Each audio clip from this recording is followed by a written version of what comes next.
Okay, let me get on the agenda. Okay, let's call this meeting to order. You know, we have a new Speaker of the House in the legislature, and he said today that the committees at the legislature are going to run on time now. So, good luck with that, but I'm sorry for us being a little late today. Our work session ran over. So, can we have a motion to adopt the agenda? I would move that we adopt the agenda with the, we move from tab E, the approval of the early child, that we move the, where is it? FY16 budget. FY what? FY16 budget framework assumption. Oh, the budget framework assumption from an action item to an information item. Is there a second? Second. Any discussion? All those in favor? Aye. Any opposed? Motion carries.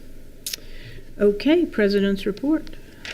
Don't have a whole lot to report since we just got back from the holidays. Enrollment, as you see, there's a lot of students in the hallways, so things are going well in terms of enrollment for the spring. We do expect to be down somewhat this spring, just like most institutions are. If you look at your enrollment report, we're down about 4% at the present time.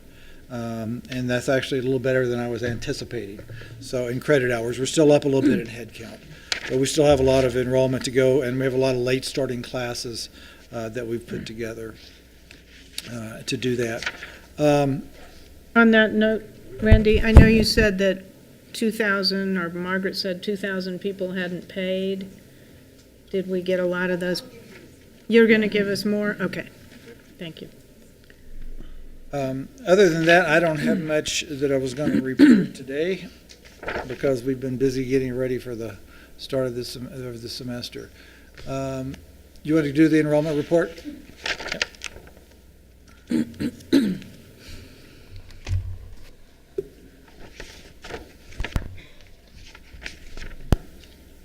Madam Chair, President Grissom, and members of the board. We had a disenrollment last Thursday, so our numbers don't look so great. But before that, on Friday, January 9th, we sent out 2,100 friendly postcard reminders. And on January 15th, that was the drop day, we dropped 837 students.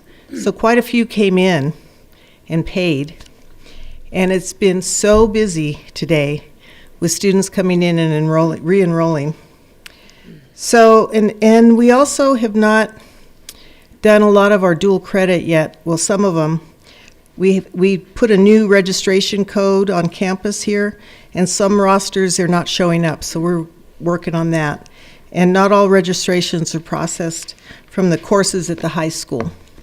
So we are now, did you get the new enrollment report? This is January 14th? Or January 20th, I gave it to Donna. is it, oh, here it is. Yeah. Yes, There it is. we have it. Okay, so last week we were at head count 9.94% down. Now we're at 7.02. I imagine we're probably better than that after today. So we have improved. People are coming back in, and they're re-enrolling. The courses, they dropped, well, before the break, they canceled about 30 classes to kind of preempt the low enrollment classes. And then after the drop date, they've canceled about another 50. And some are coming back, you know, as independent studies, but we'll see what happens after this week. I have a feeling that we will be a little bit down this semester, but I can't predict how much at this point, because this is just a few days after they were dropped. So Do you have any information about retention? How many of those students are students that are coming back? I do not have that information. If we're going to be looking at retention, that's something that We can add that to the next. we ought to see those pretty regularly. If I can get Yash to work with me on that. Madam Chair, Yes. How do we compare with other community colleges, a trend statewide?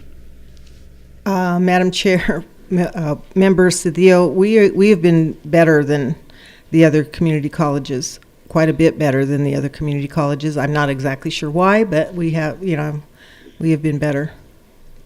So it's all not negative. We are doing better than some of the other colleges. Yes, we are. Some are down 10, 15%. I think there was a newspaper article about CNM. Yes, there Right. was. Down 11%. Yeah, and that was probably after their drop as well. But So when would we have numbers that are pretty accurate? Like everyone who didn't pay, who goes in and pays, and is that another week, 2 weeks? yeah, I think in another couple of weeks, and I think by certainly by the next board meeting. Excuse me. But Rebecca? Just- no, I was just going to add that. So we won't have the dual credit in yet. We won't have the short courses that start in the middle of the semester. So though, we won't have really final numbers until the end of the semester. But to look at the current figures, we should have by next month.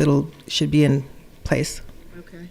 Madam Chair, just to let you know, we're down 451 students from this time last year, but we have probably over 600, maybe even 700 dual credit students that haven't been enrolled yet. So, we may be up in head count. It's the student credit hours. More people are going back to work and taking fewer courses. Right. So we anticipate the student credit hours will be down. My projection is going to be down somewhere between 5 and 10%. But don't know. We have a lot of late starting classes. So we have 14-week classes. We have 8-week classes. So there's a lot of classes that can still pick up enrollments. Okay.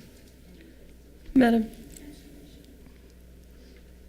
Okay, any other? Yes. Chair, just a quick question about the dual credit.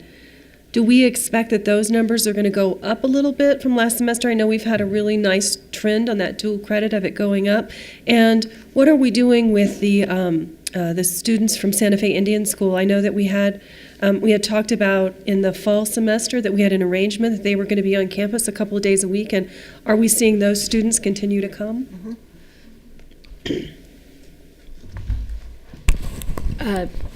Madam Chair, members of the board. In answer to the first question, yes, we will see some more. It won't be quite the jump that we saw from spring to fall this year, but we will see some increases in terms of the numbers just because we are bringing, again, we signed a new partnership with PECOS. We have New Mexico Connections Academy, which is a new partner school, and New Mexico Virtual Academy, which is a new partner school. And we're now going to be rolling up. There was a parity rule passed last legislative session, so the private schools and homeschool students are now eligible. So we will now, we're figuring out process still, but so those will increase headcount. Will they be huge? We don't really know, but there will be increases. I would think St. Mike's is really going to. Yeah, Govea, the principal at St. Michael's High School, has already been in touch, and so we're already working through that process. And then in terms of Santa Fe Indian School, yes, they started with us last semester. They were here every Tuesday, Thursday. Last semester, they were primarily taking first-year student success courses. This semester, they're in criminal justice, early childhood education, introduction to sustainable technologies, as well as sort of splintered throughout some others. And then on their campus, we have drafting, engineering, nurse aid, medical terminology, and film courses. Great. Thank you for the update. Any other questions? Okay, thank you. Everybody's here, so we can go on. Yeah, okay. So now we're going to hear an Early Childhood Center of Excellence business plan, and Dr. Mary Ann Shaney, you want to come up, and anybody else that's going to come up with you?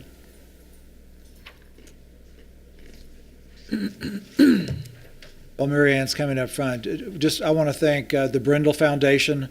Through the Brindle Foundation, we were able to fund the work not only of Mary Ann, but of two students who did some research and worked with Mary Ann putting together this plan. And the Kids Campus Advisory Committee has worked hard on this too, so great. Move that. Take it away. No, just By the the microphone. microphone. The microphone. All by myself up here? Aren't you used to that? Am I used to being all by myself up here? Not really. Madam Chair, members of the board, thank you.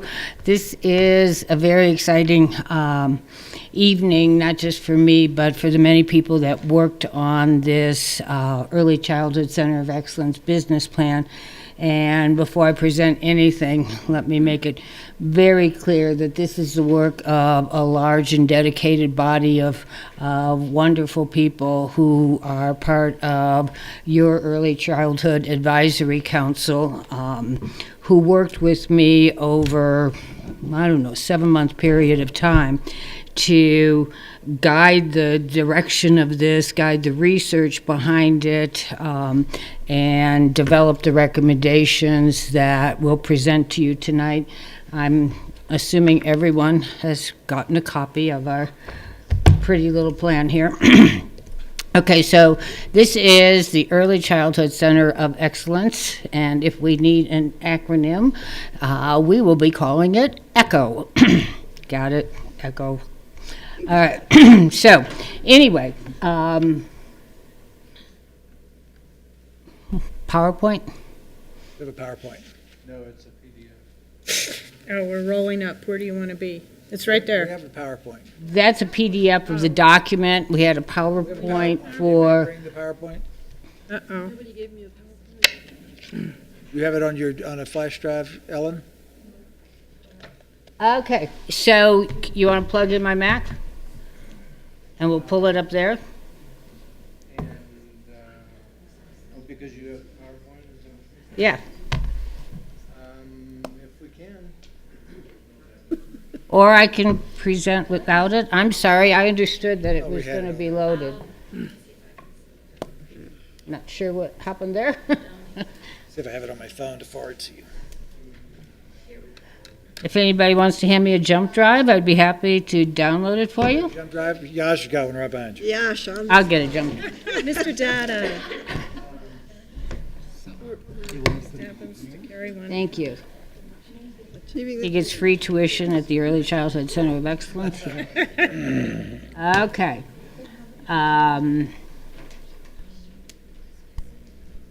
You know, while we're doing that, why don't we move on and we'll do the employee recognition? Sure. Okay? We'll do that real quick. While y'all are getting set up, we're going to move on and do another agenda item. Okay. Okay. If I can find my place now. Okay, so we want to do the Employee of the Month awards. The Pass It Forward Award, Emmanuel Manny Arnold nominated Barbara Sandoval. So why don't you come on up and we'll do your piece.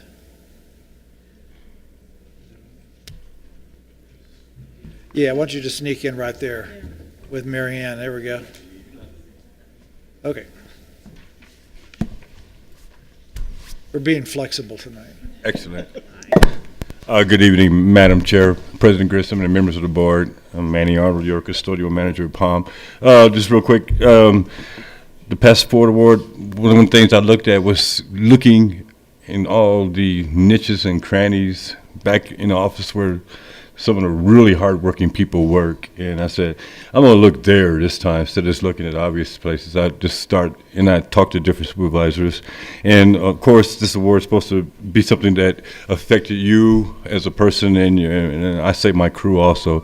And in the recycling, in the beginning, we get all these commodities out there where we got and collected, and then we had to find a way to get them to a vendor. And then in the end, we had all this money, so we said, wow, what are we going to do with that?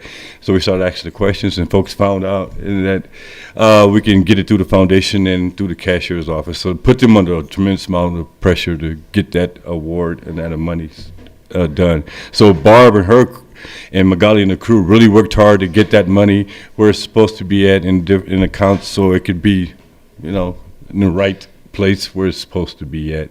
And I saw the hard work behind the scenes. I said, yes, these folks deserve it because that's the end of the three arrows you see in recycling, in the beginning and the end. So she deserves this award because I know Magali put her through a lot of stuff to help us with that.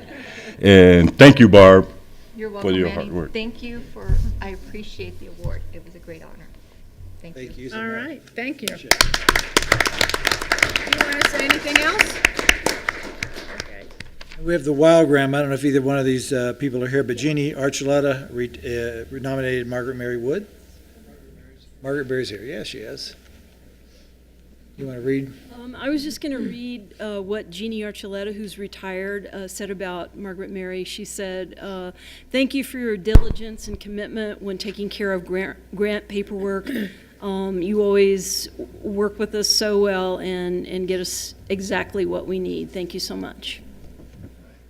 Madam Chair, members of the board, President Grissom, guests, apologize for my voice. I'd like to say it was from the Seattle Packers game, but it's not.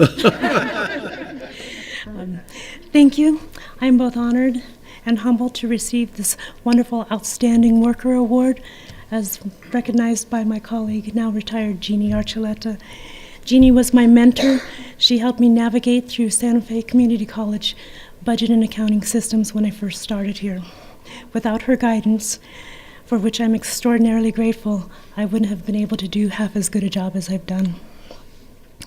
I would also like to thank my grant director, Kristen Krell, and the college for providing me this opportunity to work on the Department of Labor Tax Grant. And this team is helping New Mexicans to realize and imagine their dreams. The largest of my gratitude goes to my family, who's sitting in the back row there, who support me every day through the thick and thin. So, mahalo.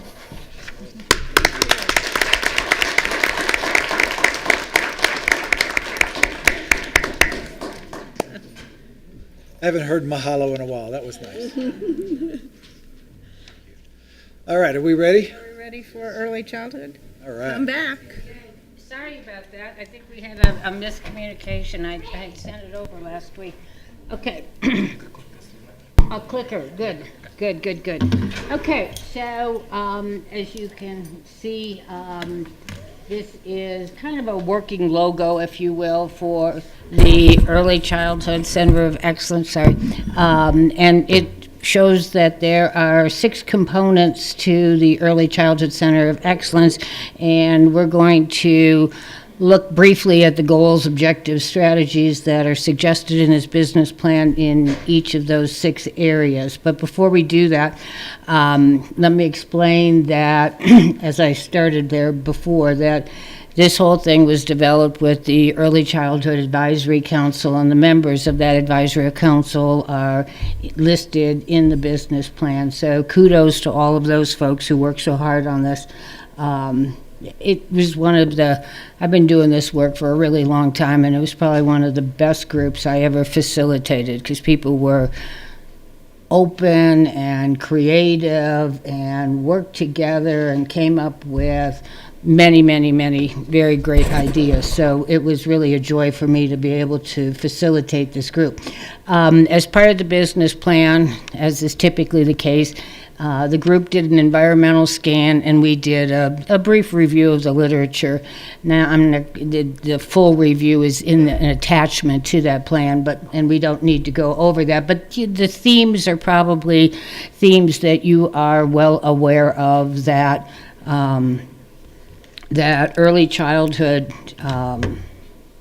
education, the benefits of early childhood education are now very well established. I think the world is beginning to pay attention to the fact that we do need to invest in babies and children in the 0 to 5 range. I think another piece of that review of the literature kind of supports all the brain research that has been done, that also, underlies the importance and the benefits of early childhood education. Part of the literature points to the economic benefits to New Mexico's economy. Part of the literature and the scan talk about, and you would think this would help us get more investments in early childhood. I mean, it shows a very sizable return on investment. There have been numerous studies conducted all over this country, and some here, that show a sizable return on investment in terms of early childhood care and education. Another theme that emerged from this process that is very relevant to the business plan is that the field itself is professionalizing. Back in the day, our children were taken care of by people not necessarily specifically trained in early childhood, not necessarily credentialed, etc.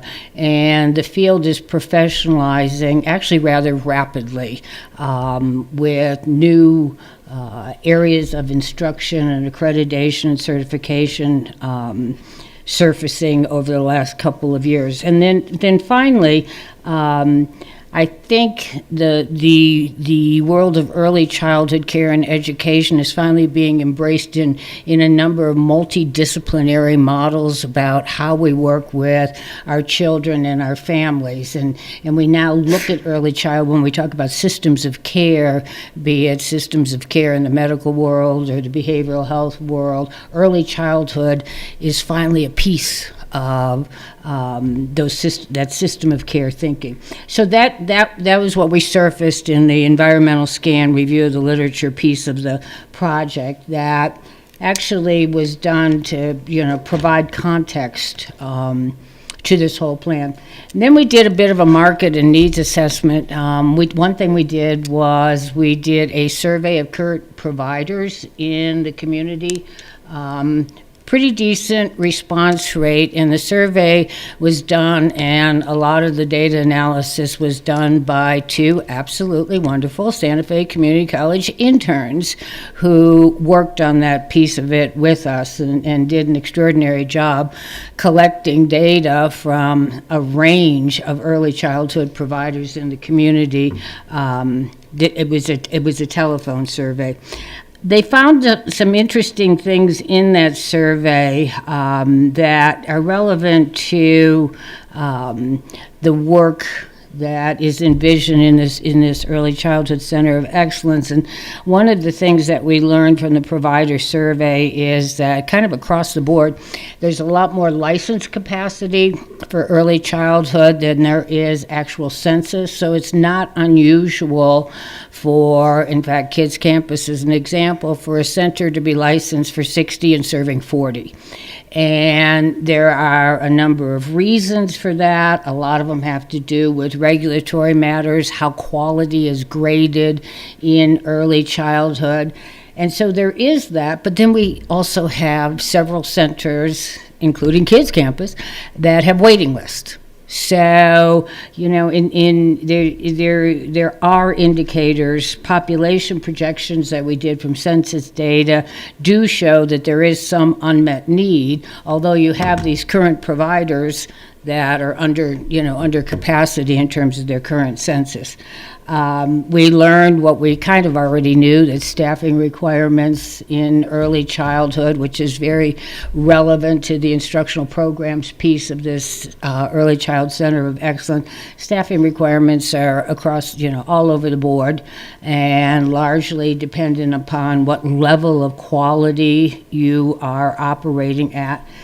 We didn't find a whole lot of centers with a whole lot of vacancies, and oddly, most of them did not report huge issues with recruiting and retaining staff, even though we know that, pay levels for early childhood are, at best dismal. So that, it's kind of an interesting thing. I mean, most people in the field would argue that what we're faced with right now is as much a quality issue in terms of preparing people to work in the field as it is a quantity issue.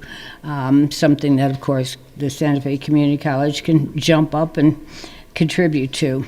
Then we also did an analysis of your student data.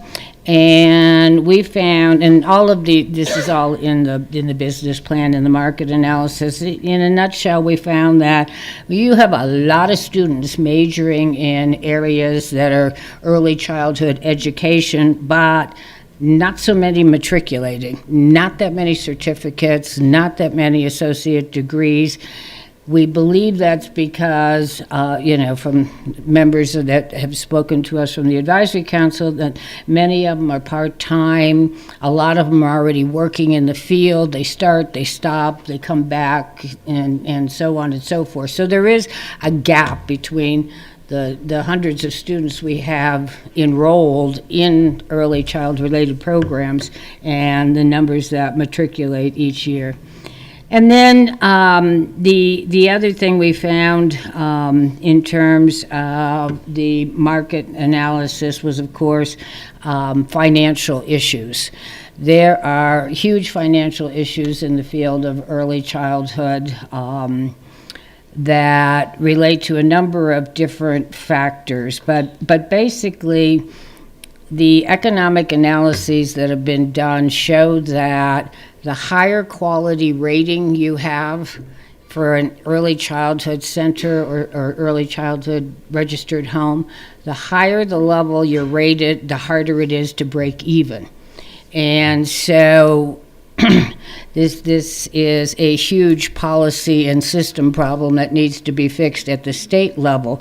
But Star Level 5 is the highest level, and it is hard to find a Star Level 5 that breaks even without some kind of subsidy somewhere. And the economic models, unfortunately, show that kind of the sweet spot, the break even, is a early childhood center that's rated at Star Level 3 that has maybe 40 or 50% of the children subsidized by CYFD. So it so we're wanting to promote quality, and yet we're not paying for quality. So it's an issue to the field, it's an issue to Kids Campus as well. Okay, so anyway, so that was the backdrop for the Center of Excellence. So overall, as we took this on as a huge team, the council, we realized that the community college, given its mission to contribute to the community in all the ways that the community college contributes to the community, could contribute to the early childhood sector in ways in addition to our instructional programs. I say I'm overly identified with the Santa Fe Community College, but so we in addition to the instructional programs on campus and in addition to the Kids Campus direct services, that it's consistent with the mission for the community college to engage in other activities that lift the entire sector. And thus you have these activities in 6 key areas that we'll talk about. The business plan takes those 6 areas, frames them up in terms of a goal, states a number of objectives, lays out strategies. Not every single strategy is a done deal. I mean, some of these strategies are things that could be done, could be considered. And you'll see in the business plan, assess the feasibility of doing X, Y, Z. But each of the 6 components, in fact, does have goals, objectives, strategies. And then the timelines and resources follow for the Early Childhood Center of Excellence as a whole.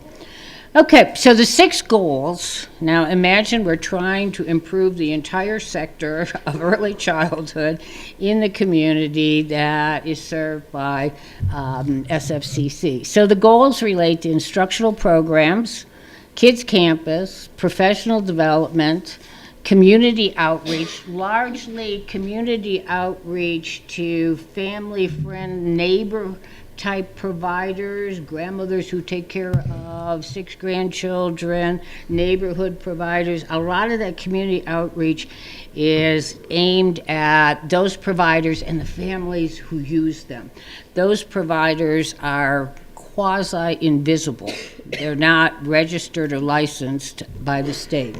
And then there is a component around business services and supports, and finally, public policy and advocacy. So that's the big picture of ECHO, the 6 components of the program. So under Goal 1, under the instructional programs, as you can see, the recommendations are, and these are all doable, by the way, when we developed this, we really worked hard to not make this heavily resource dependent, needing loads and loads of cash outlay. I mean, this just isn't the time to be looking at planning in terms of things that need huge capital investment or other investment. So we're saying, okay, what we can do in instructional programs is expand the certificate. The certificate program, if we added a few classes to it, it would become eligible for a Pew Grant, which would really help. I mean, a Pell Grant. I was talking about the Pew Foundation earlier, sorry. For a Pell Grant. And if we did it right, we could make it perfectly parallel the certificate that CYFD gives. So, folks come here, they can come here, they can get a Pell Grant, and they can get the certificate and not have to go through the extra hoops because it would be identical. It is recommended that we add an AA or AAS in what's called the FIT track, which is Family, Infant, Toddlers. That track and that certificate and that associate's degree is recommended. Curricular requirements are spelled out in terms of the career lattices that are in place at the state level. This prepares people to work in home visitation programs, can lead to working in infant mental health programs, in Department of Health FIT programs, etc. The demand for those positions is growing, home visitation's growing, etc. So why not step up and train the people in certificate and in AA programs that will meet that need. The plan calls for some marketing efforts to increase enrollment in our programs. We have the majority of students in early childhood programs are people already working in the field, and so there's opportunities to bring in new people from different places, and there's opportunities, we hope, to bring in some of the people that provide that home-based kind of invisible family, friend, neighbor care as well. We would like, there's some recommendations in terms of increasing matriculation. We've got the large numbers of students and the smaller numbers of graduates. There are recommendations, and Rebecca's helped us with this, to create a career pathway dual credit program. We've already had some conversations around that. It is possible that a first class, not necessarily the whole curriculum, could be provided at Santa Fe High as early as next fall. So the steps to doing that, particularly with the HEC, we can beef up the number of students who go from an AA program to a 4-year program in early childhood. And then we are recommending that community health workers who are being trained on this campus and elsewhere to do promotores and other kind of health-related research to also be trained in early childhood-related matters, so that could become a part of the scope of the work that they do. So that is what we are recommending in terms of the instructional programs. So, and then again, there's strategies in here, there's strategies that call for new recruitment materials, etc. And we look to media students at the college to possibly do that work, just engaging as much of the college as we possibly can. I don't want to turn my back to you, but I'm trying to look at the... That's okay. Okay, thank you, Papa. You would.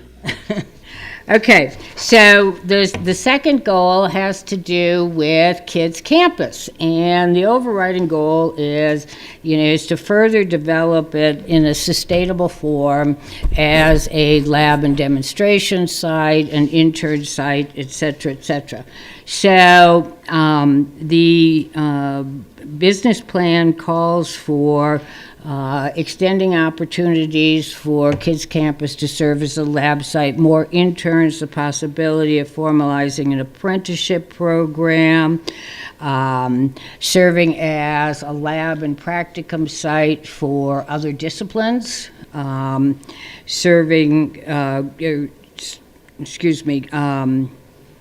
expanding and developing agreements with the Aspen Center and the new Early Childhood Center at Agua Fria to extend those laboratory settings.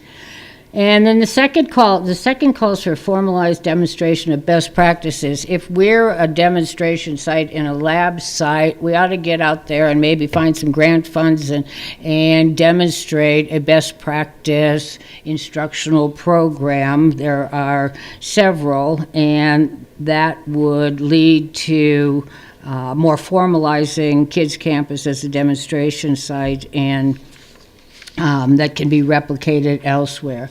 There's a whole lot of recommendations around expanding revenues and reducing the subsidy of the college. And those, am I going into too much detail here? Yeah, maybe just. Okay, all right. So that's everything from, raising tuition and fees, looking at opening one more classroom, adding a Head Start classroom, doing full-day pre-K. All of this has been more or less costed out. There is an opportunity for Kids Campus to participate in an economic modeling effort through the efforts of the Early Childhood Development Partnership. We started that. I didn't have all the data to be able to do that, but we could get those economic models.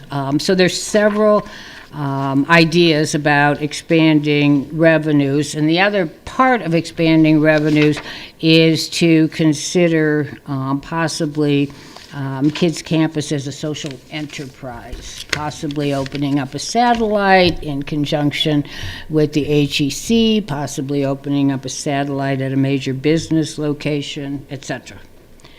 Okay. Goal 3 is to create a professional development hub that provides professional development opportunities for people working in the field. This would be a gigantic partnership with a whole bunch of entities who are already partners, who are already sponsoring professional development activities. We make Santa Fe Community College the hub of those activities. We initiate new activities in professional development in conjunction with everything else that is already out there in terms of professional development. So there's a bunch of different strategies. The partners are named, and the ideas are in place. Now, you'll see in a minute, these first 3 goals are phase 1 of ECHO. The design of the business plan is to roll this out in 2 phases. These would be the 3 first goals are the first phase.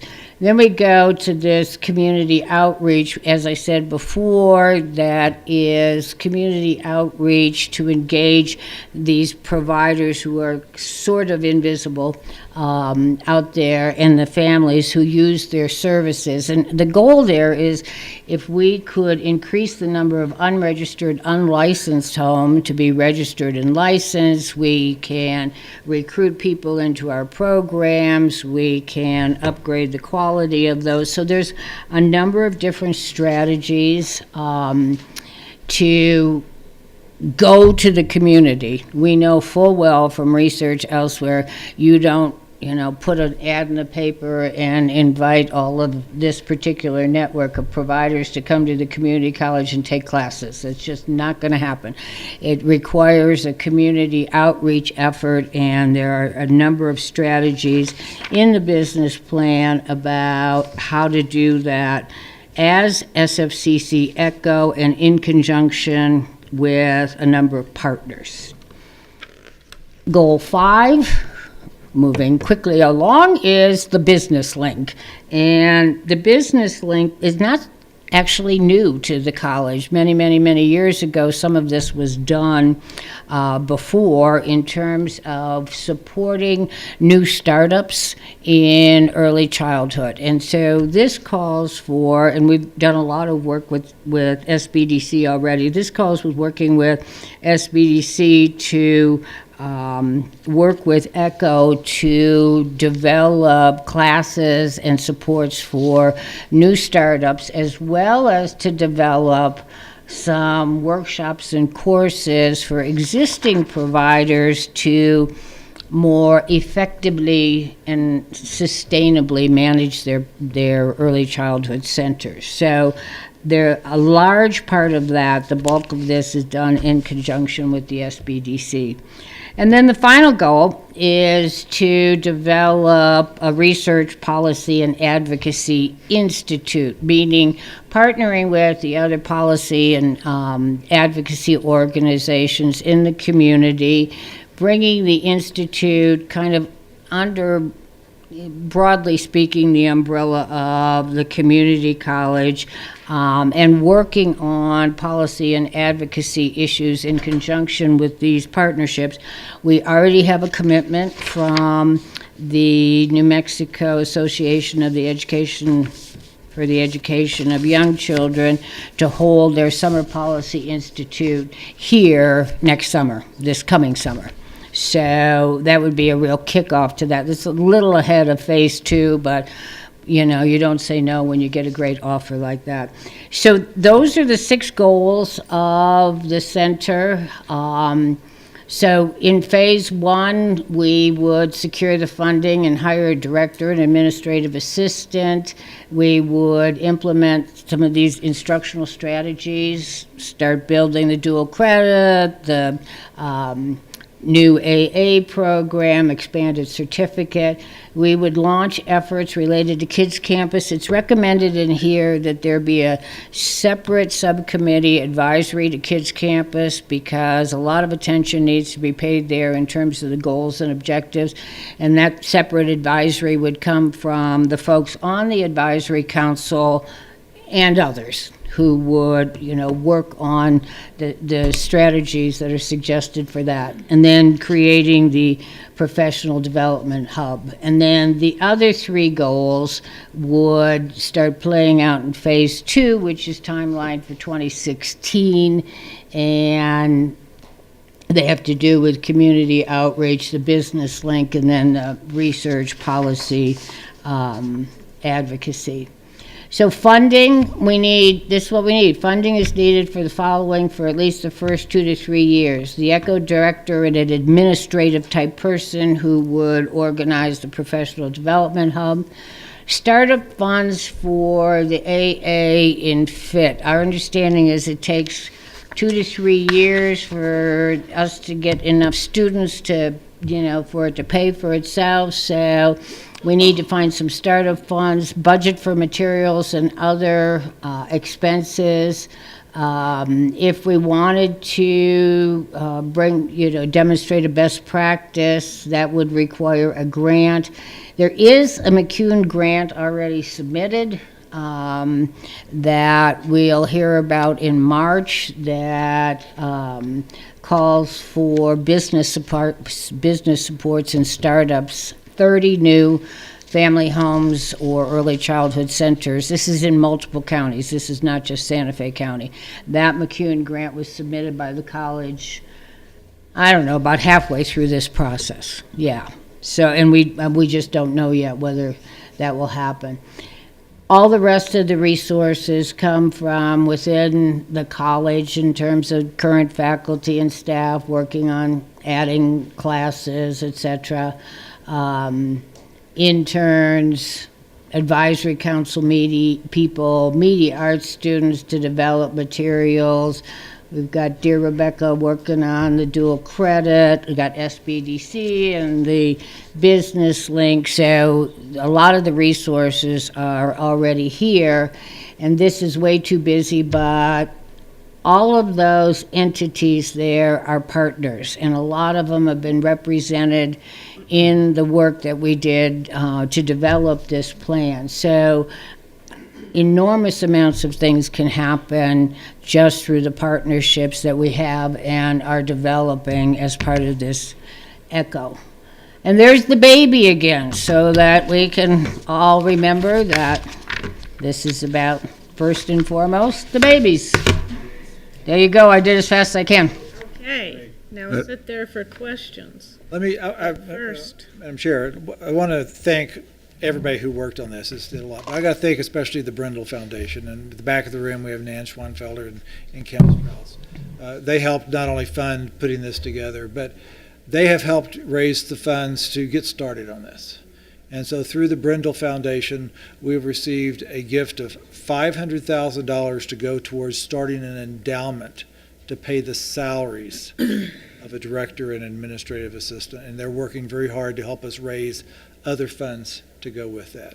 And in addition, they've given us some funds so that we can get started now. Because if you do an endowment, you have to invest it and you earn the money later. So we do have the funds available to us right now to get started. And I want to thank the Brindle Foundation for their support. Thank you. in doing that.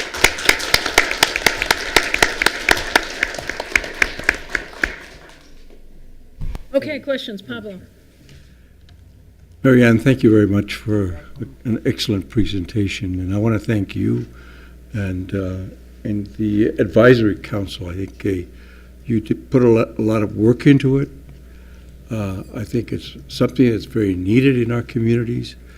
The state, all over the nation, we've been talking about early childhood, especially in 0 to 5 years old, to make sure that we're going to have some children that are going to be productive and be part of our society that's going to drive that economic engine that is going to make a much healthier society.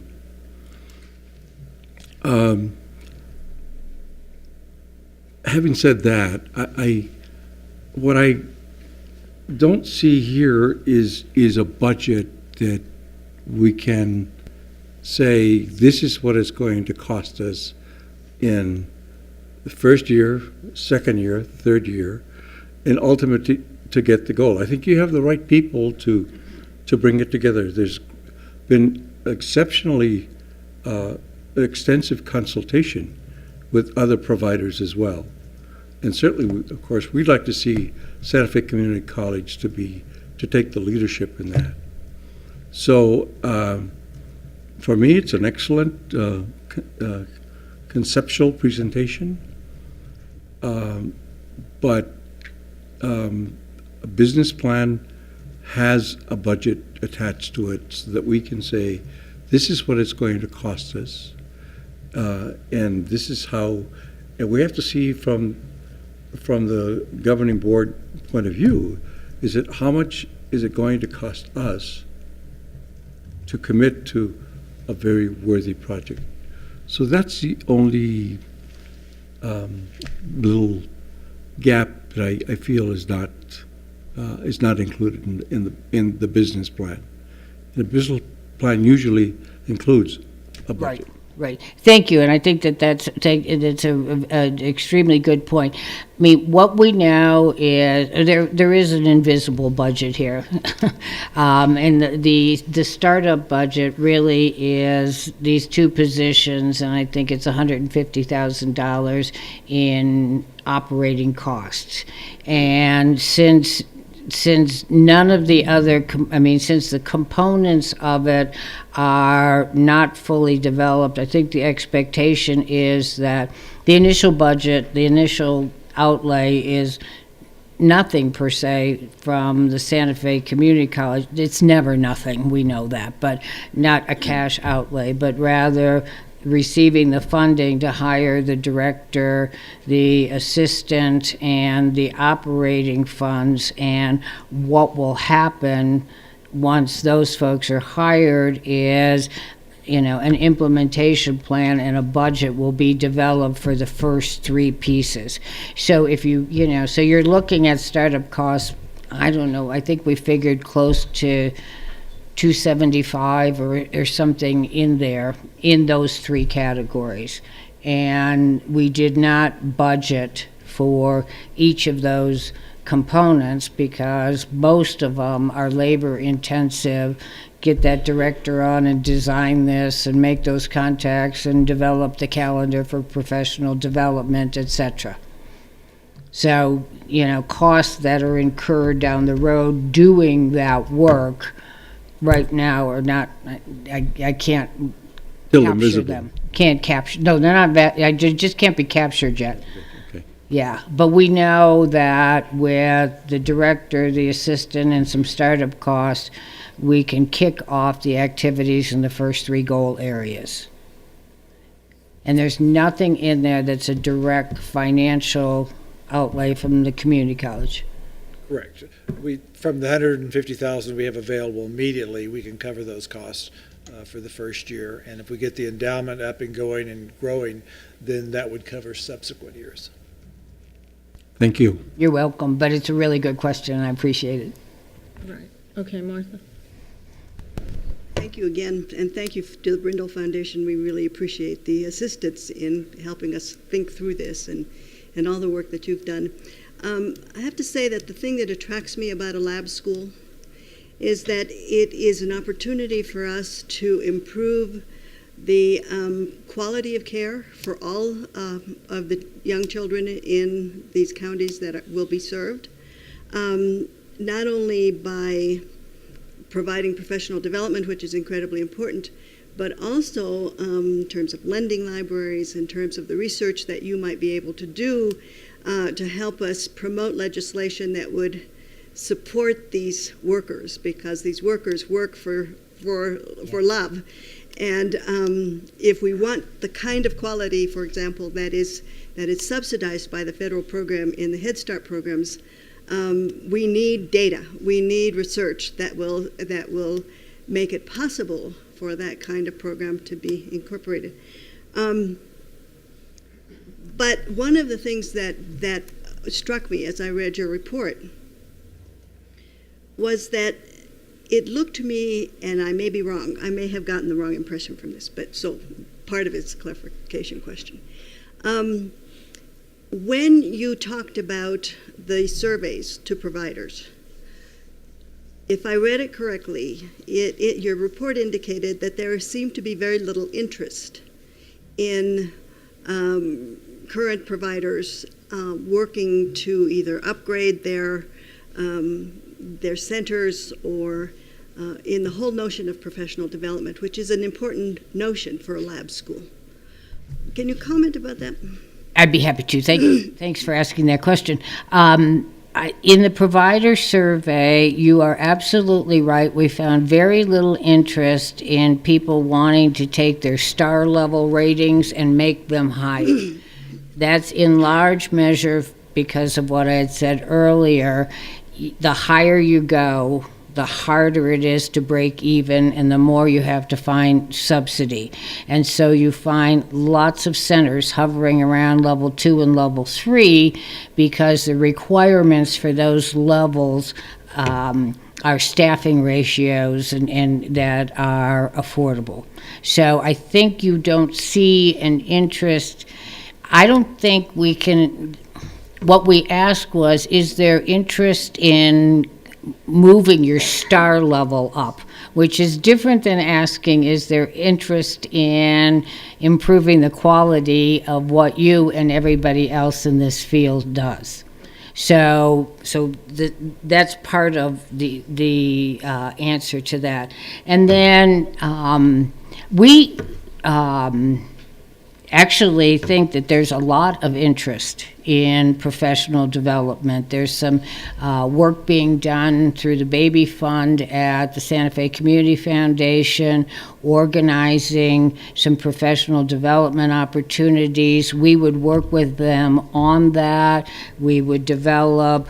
The hardest thing is not lack of interest, because there's loads of interest. The hardest thing is getting leave time for staff to come to professional development activities. So what the business plan calls for is working with the Baby Fund to create a substitute pool which requires us to break down these regulatory restrictions on background checks, which we've already got CYFD to agree to do that. So so it's not lack of interest. It's the issue of how do I send, I've got bare bone skeleton staff, just enough, exactly the right amount. How do I send them to professional development and, not have substitutes, et cetera. So that's why that whole thing is tied to a substitute pool. So I don't think it's lack of interest. It is more, how do we afford that, giving leave to people? Does that make sense? Yeah, it does. Okay. And the whole notion of a laboratory school, of course, would take us out of the whole perception that we are competing with the providers rather than supporting them. And if the whole notion of the Early Childhood Center is to provide support to the community of workers that deal with our young children, then all of that makes sense. My second question is, you talked about the fact that there was a waiting list for many centers at the same time that there are centers that are not working at capacity. What causes that? Lots of different things. Again, the issue of the subsidies that are paid and the star levels that are required in that gap in terms of sustainable budgets. And then there are issues around scheduling. You have issues. We create financial needs even at kids campus because of scheduling issues where we're serving, for example, students enrolled at the Santa Fe Community College who use a childcare slot on Tuesday and Thursday, and then that slot sits open, no revenue, Monday, Wednesday, and Friday. Okay, so there are scheduling issues, there are space issues, and then there are star quality level issues in terms of why they're not full and why they're not at capacity and why most early childhood centers are not all that sustainable financially. Well, that's part of your business support. Exactly. And it's also part of the policy advocacy work that needs to be done. I mean, somehow we need to make system changes. I mean, this is a big we. We as a community, we as a state need to make big changes in terms of getting rid of the unintended but nevertheless negative consequences for building quality and the fallout from it. And we have to, childcare, quality early college childcare has gotten very expensive. And so, we have to bridge the gap between subsidies and private pay and how do you balance how many subsidized children there are with full pay. And so it's really, it's very hard to operate a center. I mean, how many centers have closed in the last year or two, really good centers in this community alone, not to mention those that have closed across the state for these same issues. Madam Chair, Thank you. I have something related to what Martha asked. Go ahead. Mary Ann, tell me, how stable is the staffing of these centers? More stable than we thought. Okay. From the providers we surveyed, kids campus directors here, how stable is your staffing? The core staff is stable for folks that are on staff. For folks that are serving in the temp subcategory, we have greater turnover because we have no benefits and $12 an hour. So people come in, work, and then go on to so we do have some turnover. And we actually thought we would find more turnover in the providers we surveyed, and for whatever reasons, we didn't find as much as we thought we would. Thank you. Kathy? Madam Chair, a couple of questions. First of all, a comment. I was thrilled to see on Goal 2, which is one of the first ones that we're going to tackle under the business plan, that one of our goals is to seek new revenues to support Kids Campus and to make it sustainable. If we are going to be an example and lead, especially in the private sector community where people are trying to make ends meet as they provide these services, I think we have to do it first.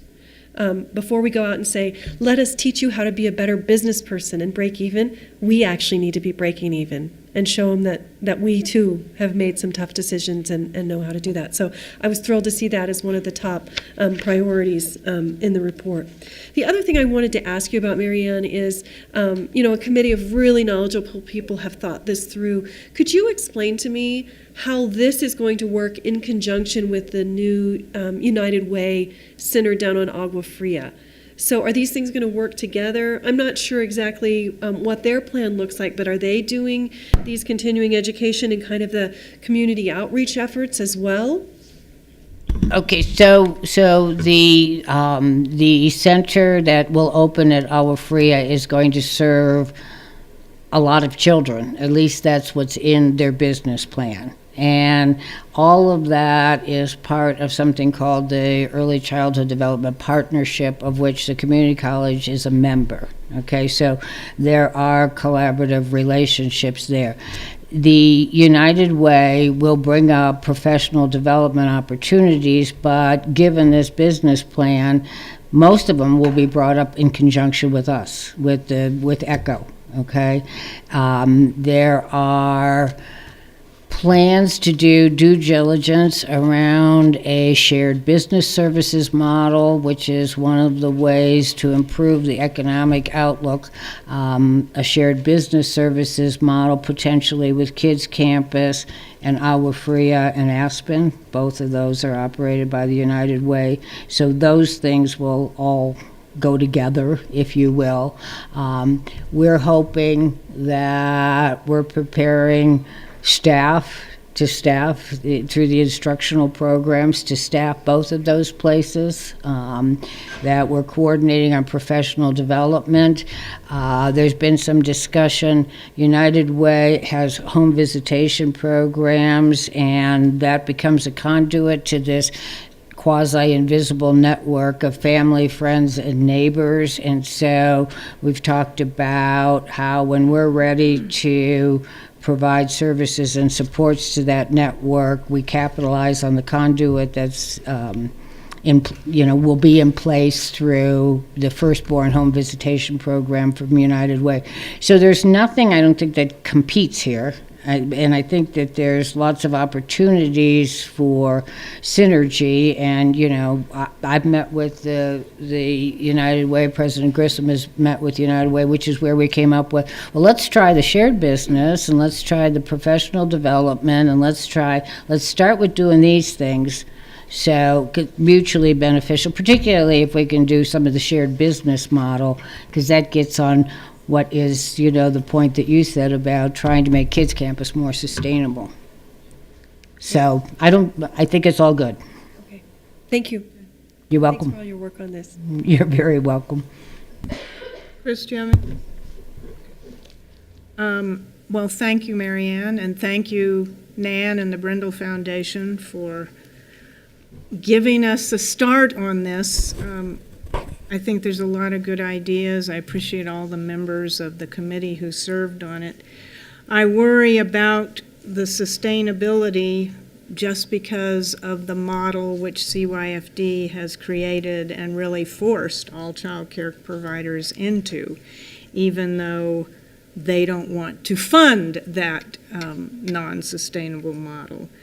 And for us at the college, dealing every year with a deficit which ranges from a couple $100,000 to, at times, years ago where it was $600,000, this has always been an issue and a problem about how to have a sustainable program that offers good quality child care, yet is not so subsidized by our ING funds, which are funds that we're supposed to use for education. So I appreciate this. I think it's a start. We still have to address that we have got to make our actual child care center, our early childhood center, be able to, if we're going to be a role model for other businesses, make it in this quite unsustainable environment which we're in. So, thank you. You're welcome. You have lots of tough decisions to make about that. Yes. Madam Randy? Chair, we will be considering a resolution when we get to the action items section Okay. that the board will hopefully So that's it vote with to the move forward. questions, I think. Yep. Yeah, so if you need to take off and you don't want to be here for another hour or more. I'll go back there and I'll think about that. How's that? I think it's safe to say that we will support the resolution. Okay.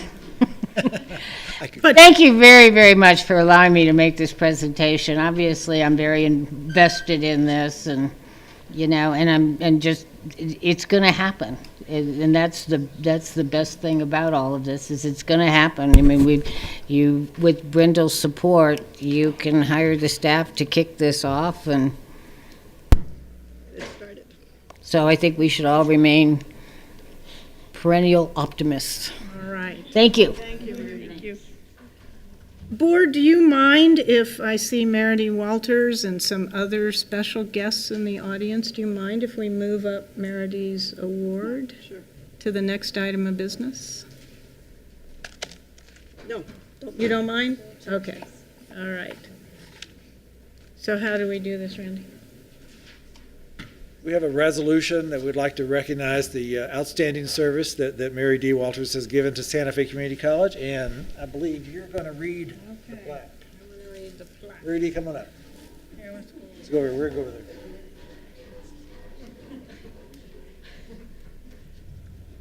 Okay, this is a resolution of the Santa Fe Community College Governing Board to recognize distinguished service by Meredith Walters. Whereas Meredith Walters has served Santa Fe Community College for 7 years with Turn it off.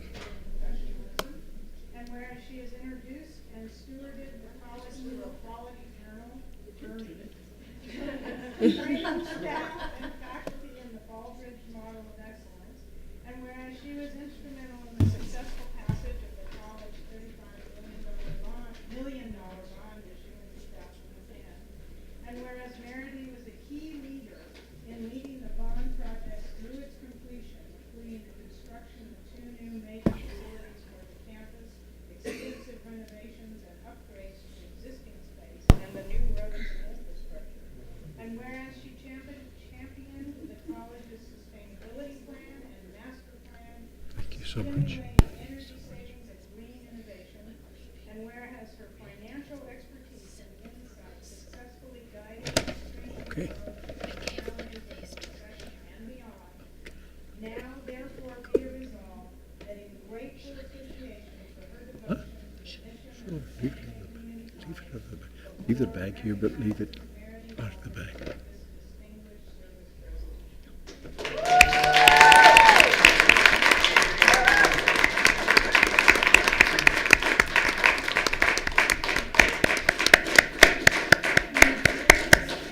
And she also gets the lifetime fitness pass. Oh, there you go. Yeah.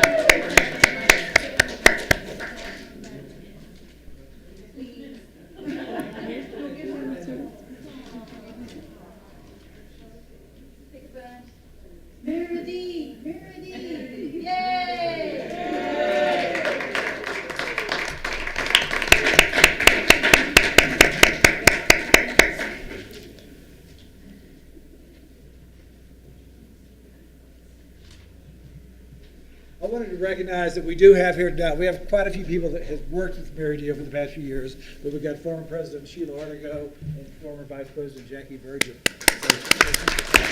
Thank you all for coming. Who else am I missing? Chris is here. Chris, Great. yes. Hi, Okay. Chris. And then a lot of current employees, so. Mary D., you've been greatly appreciated, and I especially thank you for your last few months in helping us get through Yes. financial challenges. Yes, thank you.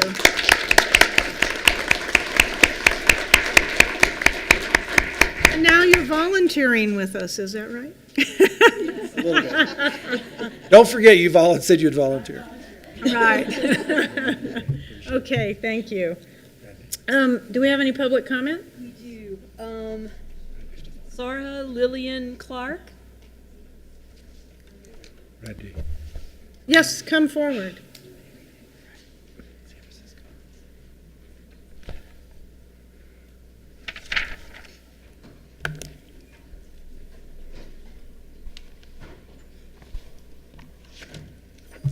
Good evening. Hello, Madam Chair and members of the board. Well, good evening.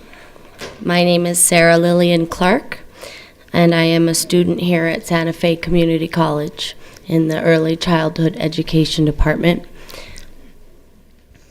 In November of 2013, I was experiencing major difficulties with Annabelle Black's behavior throughout her ECE assessment course. Fortunately, Boris Costa Guerra and then Dean Patricia Finn. Okay, I'm Yes? sorry. We don't really allow like personnel issues. If you Okay. could like summarize if you're having generally some issues that you want to tell us about, but don't, talk about individual people. Okay, well, this is an individual person, and I've already gone to every single person on the echelon about it, and nothing has been done. Mm-hmm. So I am here basically to inform the board that if something isn't done, I will be going to the Higher Education Committee and to all of the news broadcasting stations here in New Mexico and abroad in order to investigate the administration here. So I'd like to explain myself better. If you would like to but- just explain an issue without talking about people, we can hear that. What is your concern? You feel like you've been mistreated or? Yes, not just myself, but many of my peers. And I have a letter here that I've made copies of to give to each member of the board so that it can be read individually. And it basically details exactly what areas need to be addressed. Mm-hmm. And what areas have not been addressed. It has been an ongoing issue for 3 years now. I'm very much involved directly in the early childhood field. I am a teacher myself, and many of my peers and close friends work in the field. So I'm not the only one. I have also been involved in group meetings. Since I can't mention names, I won't mention who we've spoken to. But it just seems like nobody's doing anything about this situation. I've been told that my situation has been handled just fine, so just sweep it under the rug. But I'm not such a selfish person. I would like to see this issue addressed for my peers as well as for myself. Okay. If you'd like to give your letters to Donna, then she'll give them to all Okay. the board members.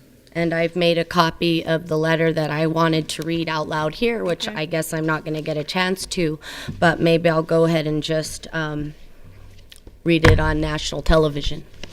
Thank you.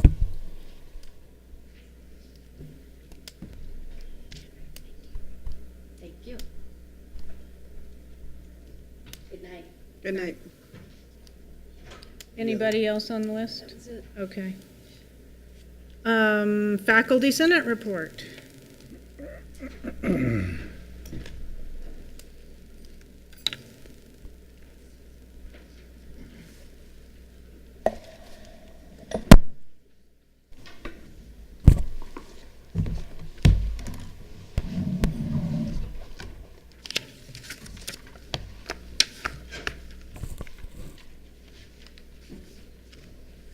Madam Chair, President Grissom, members of the board, we are here to give the Faculty Senate report. I'm Colleen Lynch. I teach math. And with me I have I'm Megan Hopkins, and I teach business and accounting as an adjunct faculty. Clark Bond, Arts and Design. All right, we are a little bit behind on our minutes. We've had another change of secretary, so we're seeking yet I think it'll be the third person this year who will be serving as secretary. But we did get you handed out earlier minutes from the November 21st and December 5th meetings from last semester. And so if you want to take a look at those, I'm just going to highlight a couple of things that come to the forefront here. On the back page, November 21, we were talking about the information security policy, and that was our first reading of that policy at Faculty Senate, and we're hoping to come back around and look at it again, focusing on the need to protect academic freedom and intellectual property. The second item about electronic communications, the email policy, also on the back page there. Questions were raised about whether there could be disclosure to folks whose emails had been requested under Freedom of Information Act. We understand that our work is public, but if it was possible to make a heads up for those of us whose emails do get called for, we would be interested in looking at that process. The very last thing there is adjunct faculty report and the discussion of the possibility of a core adjunct faculty idea. And that's also being brought up in the faculty workload group that's working on the faculty workload policy. So that's an idea that just comes up again and again. Just a quick question. Yes, ma'am. On the security policy and the email policy, is there a group task force working on those policies? It's going to come back to the Senate overall, and I think we'll be reconsidering it in a meeting and possibly spinning off a little group if it becomes necessary. We don't have that happening yet. I think the original draft of the policy, we're getting a lot of policies now, which Right, is normal, yeah. as policies are changing. And an initial draft made a reference to what is on the school server belongs to the school. But then if there's intellectual property, then that doesn't necessarily belong to the school. That should be clarified. Mm-hmm. I own books, but I don't own the copyright or the intellectual property of the books. And so that needs to be distinguished, we think, within that policy. Okay, that makes sense. Yeah, so we'll be going back to that in a little bit. And in the other section of meeting minutes, that we had there, December 5th, a couple of things came up there that I'd just like to point out. We're very excited about the HEC opening, and congratulations to the new executive director. But it is also true that we live in an environment where there's few opportunities for advancement, so we look forward to a time when the budget allows positions to be added as new and for them to be posted and for folks to have the opportunity to apply for them. Another thing that comes forth here relating to the HEC is that faculty just want to reiterate that our role in curriculum is central and that we want to make sure that we look forward to having a role in developing new articulation agreements with other schools that are part of the programs at HEC. And that means faculty across the board, not just chairs and deans. Toward the bottom of the page, there was President Grissom talked about professional development opportunities for faculty and staff, and that we had an unrestricted gift, and everybody is very excited about the opportunity to do some professional development. It's a thing that we often miss when funding is low, because we can't leave town and because folks can't come to us. So we're really looking forward to and are really grateful that the administration and President Grissom and the foundation have worked hard to help bring forth money to professional development. And we look forward to being involved in a process for figuring out how that money will be, developing a process and figuring out how that will be shared. I just want to emphasize the thanks needs to go to the foundation for this one. They raised the money. Thank you, Foundation. We are very happy about this. Okay, let's see. Back of the page. Okay, we're happy to see President Grissom at the meeting, and we look forward to seeing him regularly. That was very helpful for the increased communication. Let's see, what else do we have here? Okay, I think Clark is going to take over the last few bits here, so let me pass the mic over to him. Thank you. Just giving updates on conversations around policies, and in that they appear within these minutes. Ms. Sue Kyle has been very helpful in bringing draft policies into, along as Rebecca Phillips. We look forward to working with the new Executive Director of HR, Mr. Daniel Gutierrez. Under the sexual harassment policy, we had questions about a phrase that was existing within the original draft.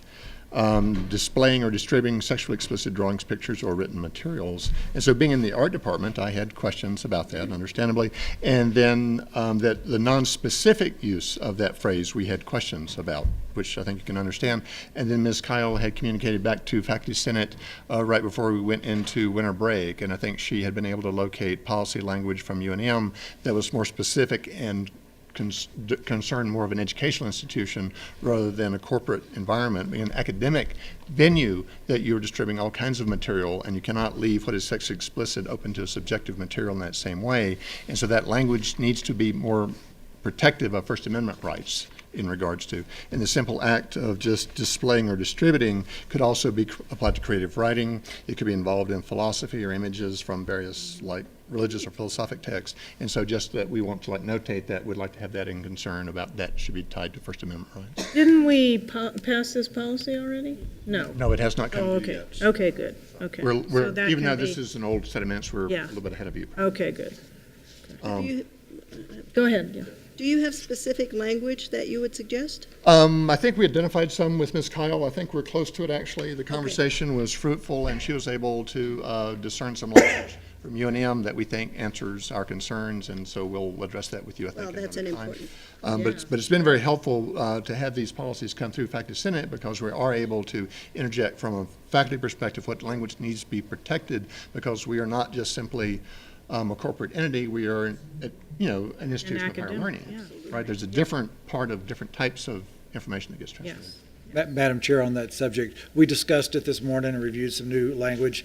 It's been great, not only for this policy, but we've taken policies to Faculty and Staff Senate. They've given feedback. We've made changes and gone back and forth. And so we do have some new wording, which will be coming back to you, that we actually reviewed today and tweaked a little bit more even today. So It's been a good process. Good. Okay. Last point then on second page here, Southeast Connector Road. And so this is just reported here because it's in our minutes. We've already communicated, I think, to the committee chaired by Mr. Henry Mignardo.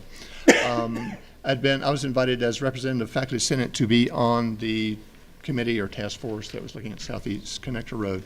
My personal initial perception of it, it made sense to have a bisector through the college property. After walking through it one day, then I came personally to realize that that road that the county is looking to develop at minimal expense is sitting on your absolute high ground. It's more or less the apex of the entire 340 acres. It's no wonder that they would want to put a road through there, because then you don't have to worry about drainage. All the water's going to go down on both sides. If you're trying to develop land, that's really, in my opinion, and this is what I conveyed to Faculty Senate, is that's the best property that you own on the property. They're trying to avoid the boundaries and also their arroyos and washways, which are more expensive to cross. The conversation with Faculty Senate is don't do that. Like, don't give up the high ground on it, essentially. That's some of your better, more developable land. That's where your view is. And so that was the vote that occurred within Faculty Senate. That was also the opinion that was dutifully reported back to Mr. Mignardo, and I shared that with you here. If the road is being developed, you've got to cut drainage on it anyway. 110 foot or whatever it is easement is a very large piece of property to give up all the way through your best land. I would, if it was mine, I'd have them go to the side. Thank you. We'll see what we can do.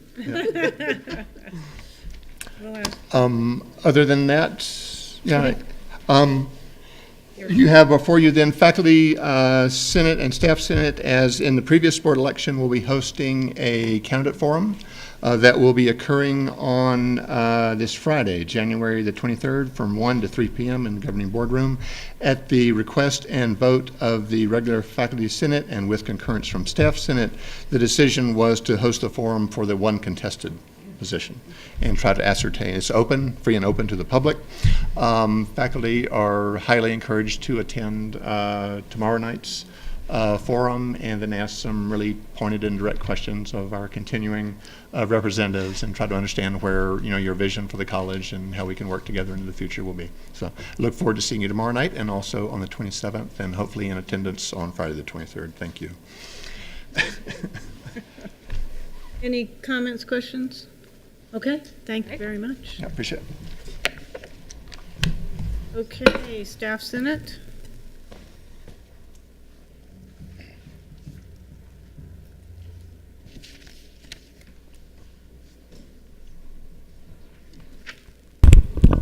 Good evening, Madam Chair, President Grissom, and board members.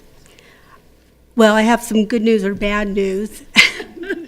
Due to the fact that Mr. Zuby Wilson is running for position 4 on the governing board, he has elected to step down temporarily from the co-chair of the Staff Senate. So it's me, and I'm on my own. But it also means you won't hear from him directly for a little while.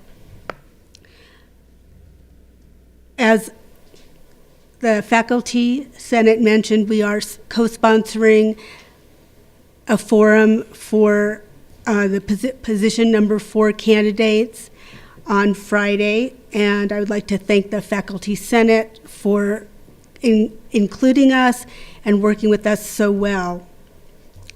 As they mentioned, we also are reviewing policies, and the policies, we appreciate that Human Resources has included us, and we've had some really good discussions. The only comment we've had so far from December meetings is regarding the 4-14 fitness for duty, whereby the Staff Senate asked to have policy numbers added for sections referenced where appropriate, and I believe that is being included. Oh, okay. That's from the December 3rd meeting. We also discussed and have had several discussions on the Southeast Connector, and are standing with the Faculty Senate on their position as well. We have not done anything formal yet. In terms of shared governance, we understand that you are looking for a policy on shared governance, and the Faculty Senate and Staff Senate will be working jointly with that very soon to have something for you. Great. And let's see. We will at tomorrow's meeting, we will have Nick Tejas and Andy Daddio speaking at a Q&A session for all of Staff Senate, and they have been sent questions in preparation for this meeting. And the only issue we continue to have has to do with staff participation in the Staff Senate, and we will be sending out a very short survey to the staff to determine what we need to do to get more participation.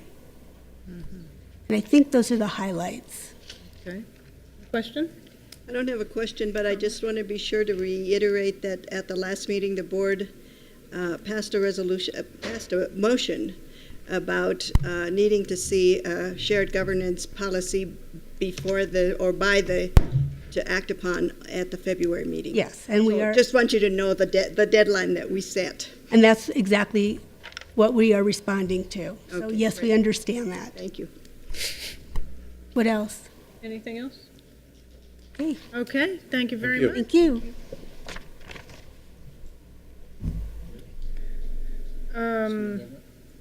Pardon? Student government? Yes. I'm looking for your reports. Good night, Madam President, Mr. President Randy Grissom, all the members of the board. Welcome again here from Santa Fe Community College. We have a good semester. This semester is going to be very hard. It's going to be going to do a lot of projects in the sustainability area, especially for the environmental action.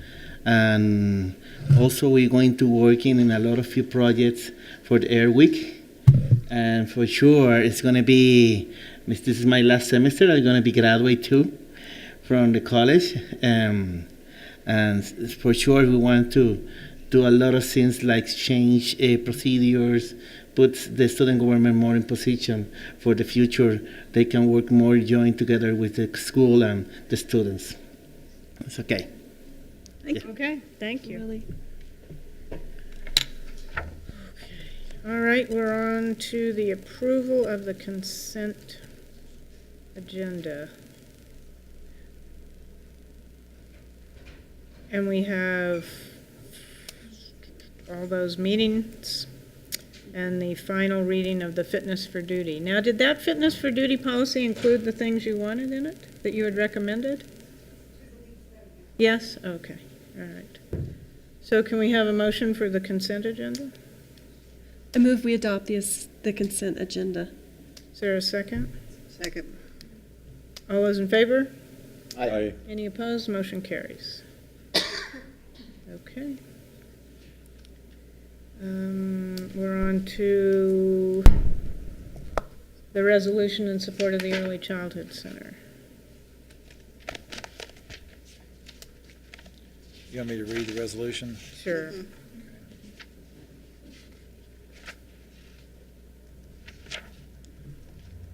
Madam Chair, members of the board, this is a resolution in support of the Early Childhood Center of Excellence business plan.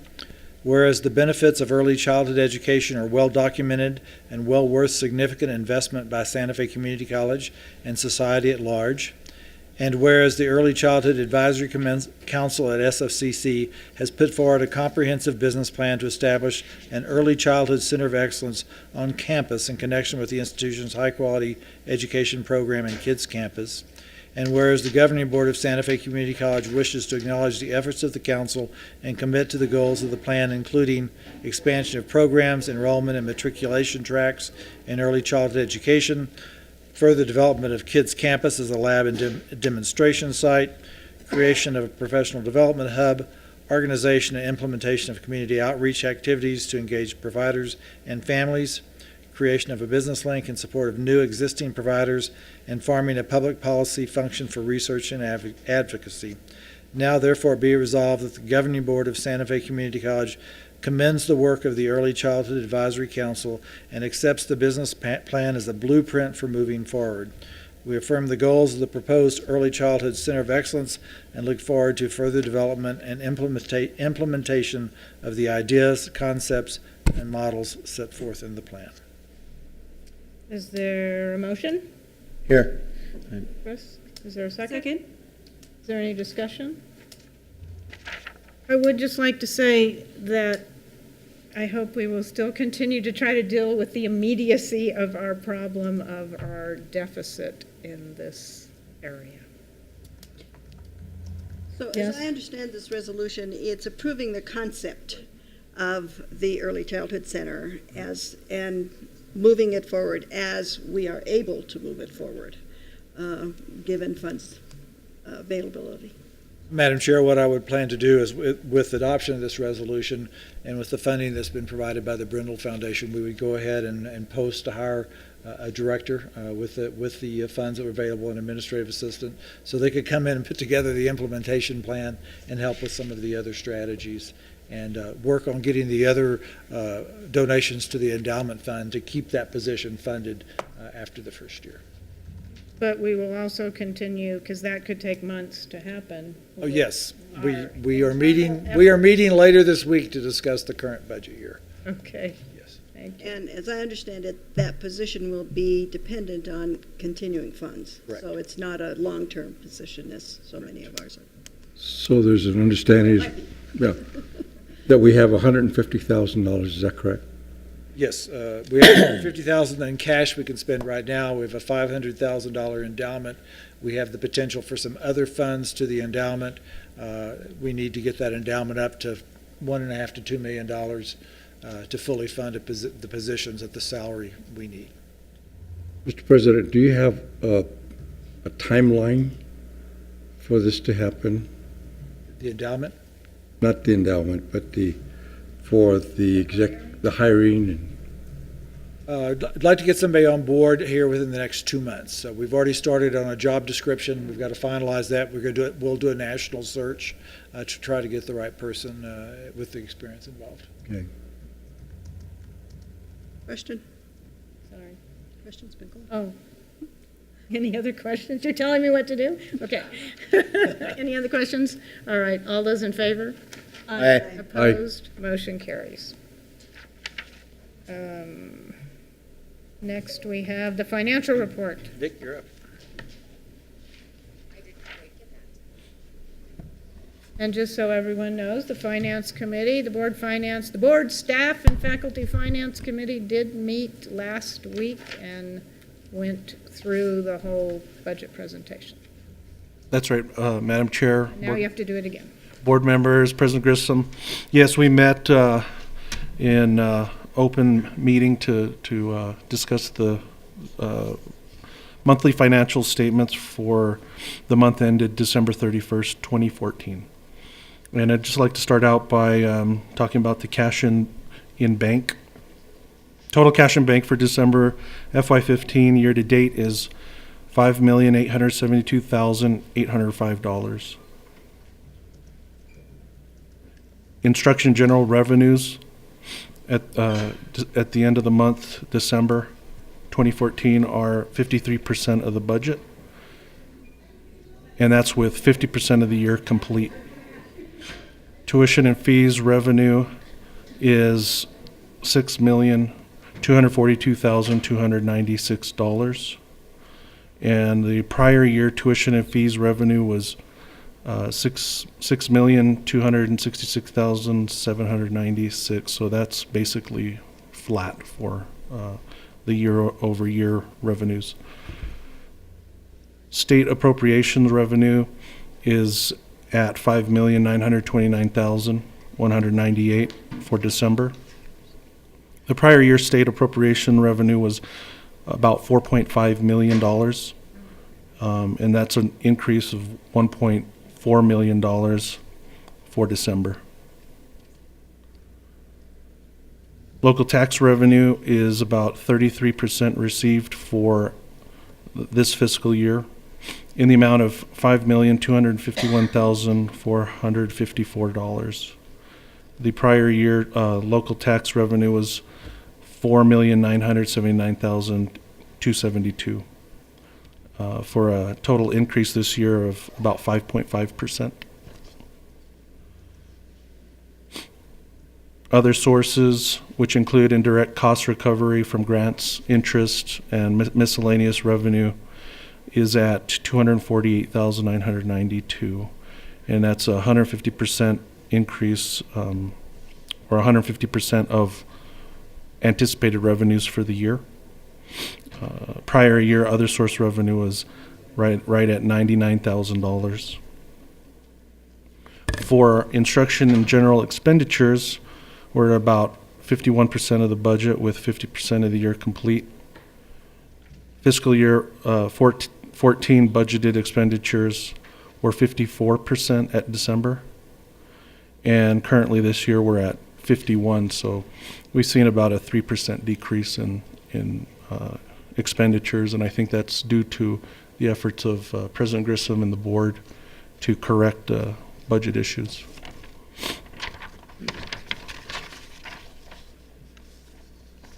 With that, I can stand for any questions. I'd just like to point to E6F, where we have the new addition of comparing the actuals of 2013-14 with the actuals of our current year and our budget, and I think that's very And helpful there's also a to new us. page that shows the next page, which you didn't see on Thursday. Right. We've now showed expenditures by major category. Yes. And we're going to clean that report up a little bit, but that's a start for this. Yeah, it's a little busy. Yeah, we're going to clean it up a little bit. Okay. This came straight out of the system. I think this will be very helpful once we can figure out. This was a push of how to the read it. button report. Yeah. Yes, this Well, helps. It is helpful. It This is. helps us with our HED reporting. Yeah.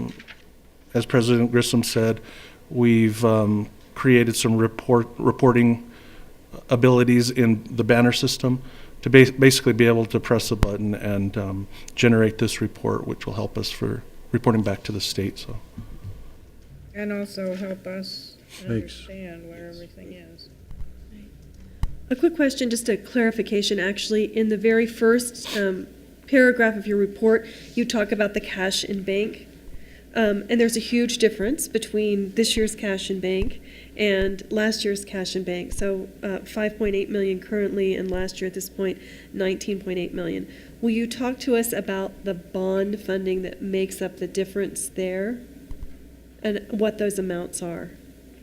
yes, President Grissom, if you want to. Yeah, last year we had sold all the bonds for the construction of the Higher Education Center as well as for the solar projects and a few other projects.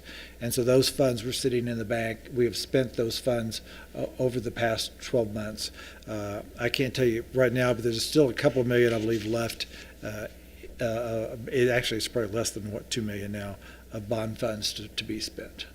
So of the 19 million balance, about how much of that was spent on higher education center and our solar arrays in the last year on construction projects? I'm estimating it was about 18 million. Okay. Thank you. Other comments or questions? So we are on track with our plan to reduce the deficit, and it's starting to show up more now that we have reduced certain expenses. Madam Chair, members of the board, yes, the financial stability plan is working. We're now starting to reap a lot of the benefits of the cuts, which take place really slowly over time, especially when we talk about the payroll cuts. We actually are looking at cash flows now that we actually may be ahead of plan at the end of June. So I'm much more optimistic in restoring the salaries next year than I was even a few weeks ago. Right. We have gotten 2 appropriations from the county, one in December and the January has come in, and they're ahead of what we thought they would be. So How much more are we have about $900,000 ahead of what we thought we were going to be. Now, that could mean that we're going to get a little less in June because people are paying taxes on time. So, but the hope is that that sticks. And if it does, that'll go to our ending fund balance, so we'll have enough cash to carry us through to December next year. And Madam Chair, on that point, if you turn to this page, it's the summary of revenues and expenditures. You can compare the FY14 to FY15 actuals received. At the end of the page, you can see the ending fund balance for FY14 was negative 493,979, and this year it's positive 507,308. So that's a good indicator of where things are going. I think we have to remain cautiously optimistic, but it looks good at this point. Yes, Kathy. Another quick question. I know some questions came up. Last week we had a great event with the grand opening of our higher education center, and there were some questions from community members and faculty and staff about us having adequate operating funds for the rest of this fiscal year in order to run that facility. Could we address that issue, the board? Yes, Madam Chair, Member Keith, we have adequate funds budgeted for the rest of the year. We are doing some things by covering some of the operations with existing staff and reassigning some people until we are sure. We're holding off on as much hiring as we can until we have a full budget for next year, so we can make sure that we're not committing to people that we can't stay committed to. Carmen. Thank you. We also did not spend any staff money between April and January. Savings in there. Okay. Very good. Thank you. All right, could we have a motion to accept the financials? So moved. Is there a Second. Second. Any discussion? All those in favor? Aye. Opposed? Motion carries. Okay, our auditor who's been waiting patiently, but we waited for, I don't know, 6 or 7 months for that special. But that wasn't your fault, I know. Madam Chair and board members, President Grissom, I just know one of these days when I do one of these board reports that the crowd that's here at the first Will be here when I talk.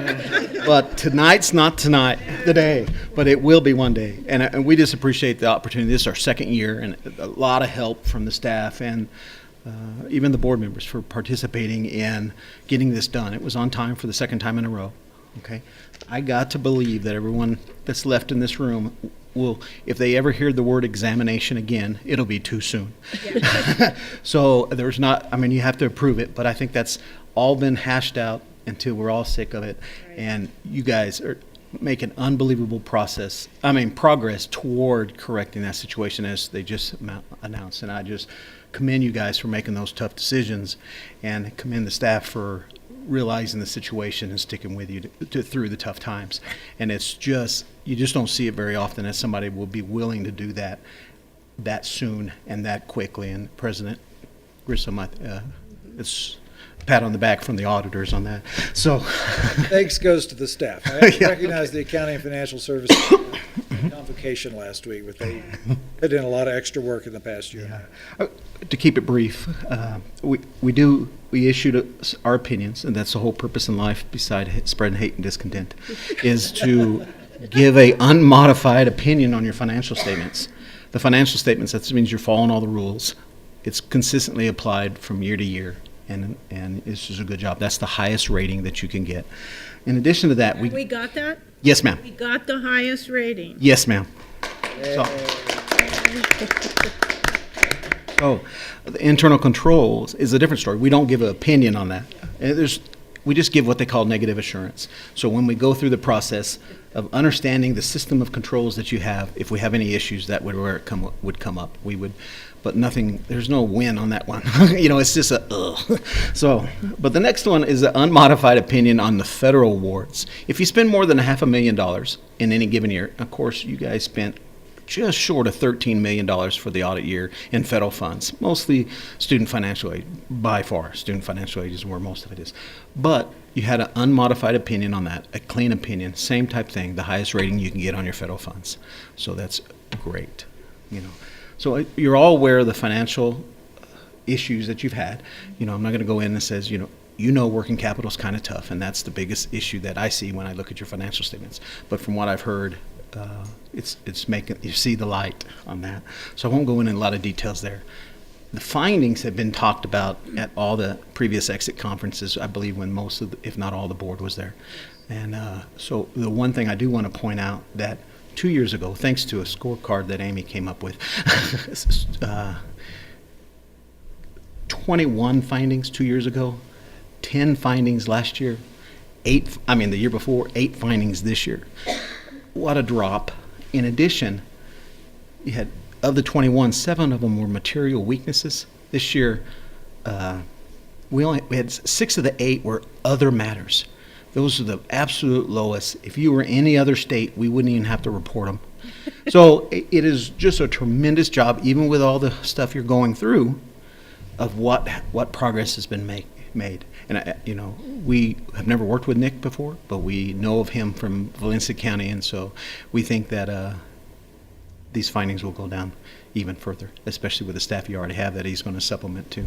So that's all I have to say. I hope I didn't spend too much time, but I'm more than welcome to answer any kind of questions that you might have. I know that many of the board members have been part of one or all of these different exit committees exit meetings that we've had with you and discussing the special examination and the audit. Right. So I think we're pretty good. Any comments or questions? I'm sure just to make one comment. The corrective action plan that you approved in December addresses going forward on the only material weakness that we have identified is definitely addressed both in our response to the examination, our response to the FY14 audit, but it's definitely addressed in the plan. So we've got the committees, we've got multiple people looking at our assumptions so that we aren't going to depend upon one person making an erroneous assumption and having that impact the institution negatively. Yes. I just want to thank you for the diligence with which you have really approached this job. We knew it was daunting to begin with. It was daunting to us, but we could just imagine what kind of energy and time it took and thinking it took on the part of your firm and you to get through all of the material you had to investigate. And so thank you. You're welcome. Thank you. Madam Chair, I would like to thank President Grisham and the staff for their hard work, and the 2 board members that have been very much part of this to get us on track. And I'd like to thank you for your professionalism and particularly for your enthusiasm of how we have managed our corrective action on this. So we appreciate what you're doing as well. Thank you. You have been a really nice auditor. Oh. Oh, wow. Really? Yeah, this year. But, high expectations, making sure we're doing it right, but your personality, you've been very thoughtful and patient and Appreciate it. good person. We've appreciated that. Thanks. Okay, a motion to accept the 14 audit and the special examination audit. So moved. I there a Second. Any discussion? All those in favor? Aye. Aye. Any opposed? Motion carries. Great. Thank you. Thanks a lot. Okay, we're just discussing the budget framework. That's an information That's item. only. information. So we so can go we're- to the Sun So Path. we don't Oh, have to just take go to any action. SunPath, okay. We're not even And discussing. we have discussed it. Madam Chair, we discussed in the work session the process for the RFP for the evaluation of the TACT 4 grant that we received for $15 million. Thanks, Nick. We would like to recommend that the board accept the recommendation of the review panel that, subject to approval by the Department of Labor, that the UNM's Center for Education Policy Research, you authorize the president to negotiate a contract for those services. I Is would there make a that motion. Okay, is there a second? Second? Any discussion, questions? Sorry, I missed the motion. So does the motion say that we need to make sure the Department of Labor? Okay, all right, yeah, just approval there, sorry. Subject to approval by the Department of Labor. Great. Okay, all those in favor? Aye. Aye. Any opposed? Motion carries. Okay, no purchases, no policies, any reports from board members, anything to discuss? All right, our next board meeting is February. Can I, 24th. from a board Yes. perspective, a question that I have? Okay. So our legislative session began today. I know we have some special requests that we've put forward both on the capital outlay side and for some new programs. Will we be kept apprised of those in the two coming, I think we'll have 2 more board member meetings during the session? Correct. And Madam Chair, I will also keep you appraised of where they stand as we move through the session. So Okay. I'll get email updates to you to let you know where they are, and we'll do an update at the February 24th and then again at the March meeting. Thank you. Okay, thank you. And we do need to go into closed session? Yes. So, Madam Chair, we were talking about the next board meeting? Yes, on the 24th of February? So it's going to be the 4th Tuesday instead of the 3rd Tuesday in February. Because you all are going to be gone? Yes. Okay. Madam Chair? I would just ask that we make that very clear on the website, since we're deviating from our normal meeting schedule in terms of a, We can still get it in the printing calendar. okay, right, Laura? public announcement that we're changing the date of that. I think it's already on there. No, it's not. I thought I had seen it. Okay. So, Yes. February 24th. 24th, but it's going to be the next week, No, right? It's going to be on February 24th. The 24th is what the date is, right? Normally, it would have been on February 17th. Okay, got it. No sweat. Okay, can we have a motion to go into closed session for the purposes of Madam Chair, blah, blah, blah? Yes.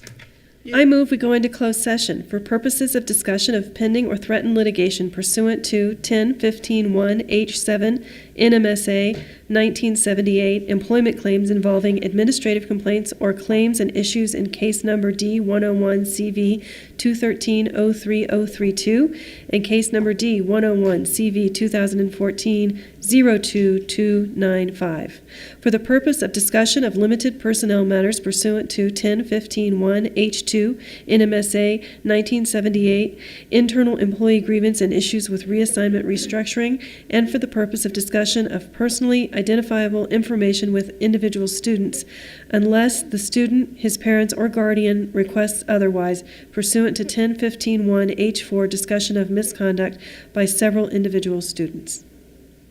Second. Is there a second? All right. All those in favor? Aye. Aye. Opposed? Motion carries. All right, thank you all.